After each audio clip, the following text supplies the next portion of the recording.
Créons une liste SharePoint sur base d'un fichier Excel. Cliquez sur Create New. En bas, vous trouverez Import from Excel. Vous faites un upload, ou alors si vous fichier ici, Upload File.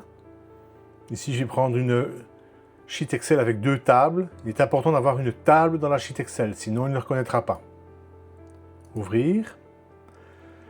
Là, vous devez choisir une des 2 tables. Ici, j'ai 2 tables. Utilisateur ou utilisateur N2. Prenons celle-ci. Donc la colonne title va devenir la colonne nom. Donc number, c'est le type en fait. Il faut absolument laisser title. Le number, ben là, c'est une date. Donc vous sélectionnez la date. Et vous faites pareil pour toutes les autres colonnes. La taille, c'est bien effectivement un nombre. Ici, c'est un single line. On pourrait mettre une colonne de choix, par exemple, pour la couleur des cheveux. Commentaire, voilà, ici j'ai mis un peu de tout, donc effectivement, c'est une single line de texte. Et pareil pour divers. Mais vous pouvez ne pas prendre la colonne divers. Pour ça, vous avez une option en dessous qui s'appelle Do Not Import. Donc cette colonne-là ne sera pas importée dans la liste. Voyons le résultat. D'abord, voilà, il vous propose un nom. Choisissez l'emplacement nécessaire. On va le laisser ici. Créer.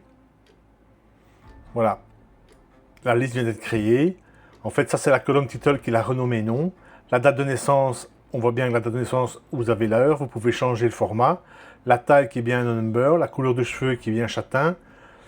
Alors qu'elle devrait être une type choice. Mais si vous envoyez dans le setting de la colonne, il n'a pas défini les choix. Donc ça, il faudra le définir vous-même. Et vous voyez que la dernière colonne n'a pas été prise en compte.